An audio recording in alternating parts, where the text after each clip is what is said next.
واش معقول هذا الشيء اللي كيوقع في بلادنا في الوقت اللي المغاربه كيعانيو فيه مع غلاء قفه الخضره ونار اسعار اللحوم وتذاكر السفر في الصيف؟ كيتفاجئ الجميع اليوم بواحد من اصعب الاخبار واكثرها صدمه: زياده صاروخيه مفاجئه في اسعار المازوت هذا الصباح.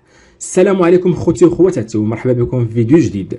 ومع عز عطله الصيف وعوده الجاليه المغربيه المقيمه بالخارج، الشارع المغربي كيعيش على وقع غليان حقيقي بعد ما قفز ثمن لتر الغازوال او المازوت ب 60 سنتيم دفعه واحده، ليتجاوز رسميا حاجز 13 درهم و20 فرنك في اغلب المحطات، وكيقترب من 14 درهم في المناطق البعيده. هذه الضربه الجديده والغير المتوقعه حطت حكومه اخنوش في ورطه حقيقيه وفي قفص الاتهام امام الشارع والنقابات والمجتمع المدني، وبدات كتطرح تساؤلات حارقه وشكوك قويه حول فضيحه ارباح شركه المحروقات اللي كتغتني على حساب جيب المواطن المقهور.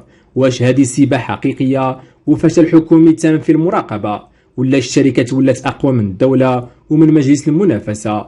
وقبل ما نكشفوا بالارقام والوثائق شحال كتربح هاد الشركات في كل لتر وعلاش هاد التوقيت بالذات، عندي لكم سؤال مباشر وبغيت كل واحد فيكم يجاوبني عليه بصراحه دابا لتحت في التعليقات. شحال لقيتو ثمن المازوت او ليسونس اليوم في المحطه القريبه منكم؟ كتبوا لي اسم المدينه والثمن والشركه، سواء افريقيا، شيل او توتال او اي شركه اخرى، باش نديروا فضح جماعي لهذا الغلاء. وديروا لايك واشتركوا في القناه وفعلوا الجرس حيت هذا الفيديو غيوصل صوتنا للمسؤولين. وتابعوا معايا الحلقه حتى الاخر.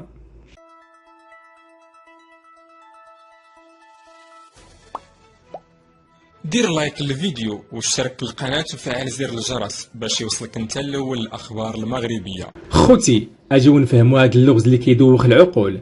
المنطق الاقتصادي في العالم كامل كيقول الا هبط البرميل ديال النفط عالميا خاص هذا الانخفاض يبان في محطة الوقود ديال بلادك في غضون ايام. ولكن في المغرب عندنا استثناء كيتدرس في جامعات العالم. شركة توزيع المحروقات عندنا كتخدم بمنطق عجيب وسريع جدا فاش كيتعلق الامر بالزياده.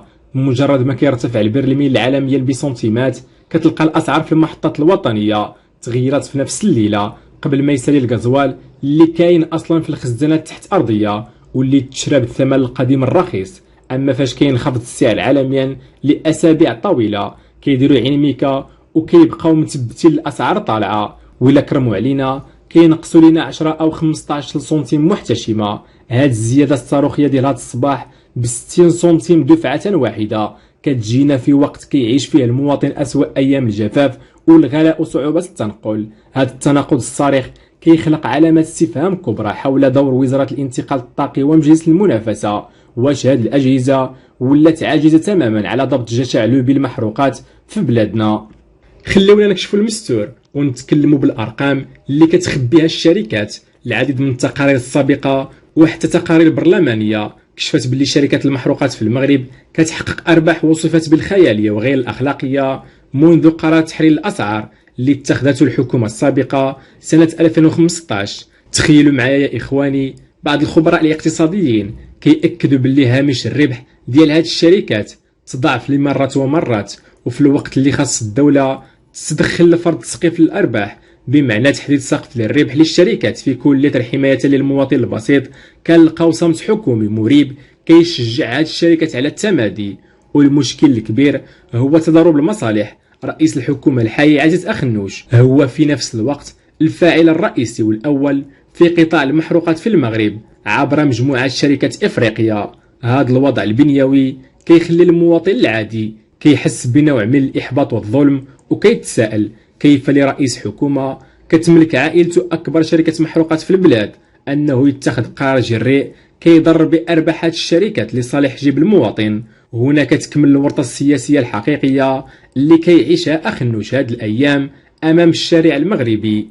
خوتي هاد الزياده الصاروخيه في المازوت ماشي غتضر غير صحاب الطوموبيلات والسيارات الخاصه، هذه شظاياها غتضر بكل مغربي ومغربيه في قوتهم اليومي.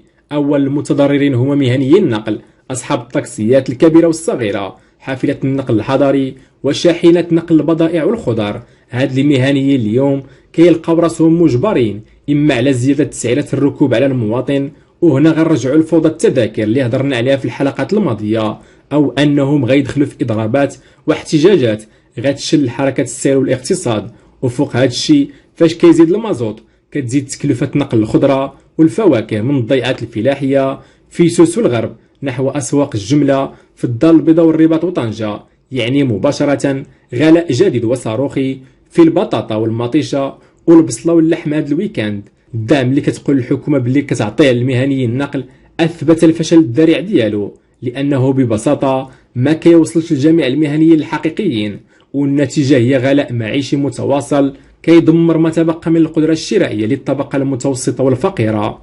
في الأخير يا إخواني، الغيرة على بلادنا وعلى كرامة الدراوش هي اللي كتخلينا نرفعوا هاد الصرخة ونكشفوا هاد التلاعبات بالأسعار. نتمنوا من المسؤولين وعلى رأسهم رئيس الحكومة عزيز أخنوش يوضع مصلحة الوطن والمواطن فوق مصالح الشركة ولوبي المال، ويفعلوا لجان مراقبة حقيقية تفرض هبة الدولة ضد جشع المضاربين. كنشكركم بزاف على الوفاء والمتابعة ديالكم. ما تنسوش دابا كاملين تنزلوا لتحت وتجاوبوني في التعليقات واش كتشوفوا بلي المقاطعة الشعبية لبعض محطات الوقود هي الحل باش نربيو هاد الشركات، ولا خاص الدولة تدخل بقوة القانون وتسقف الأسعار؟ بغيت هاد النقطة تشعل نقاش حامي في التعليقات، وديروا لايك للفيديو، وإلا كنتو كتشوفوا هاد القناة كتدافع على صوتكم اشتركوا فيها دابا وفعلوا زر الجرس. تبارك الله عليكم كاملين. حافظ الله مغربنا الحبيب من كيد الطامعين والجشعين. كان معكم أخوكم، ونتلاقاو في الفيديو الجاي إن شاء الله، والسلام عليكم ورحمة الله.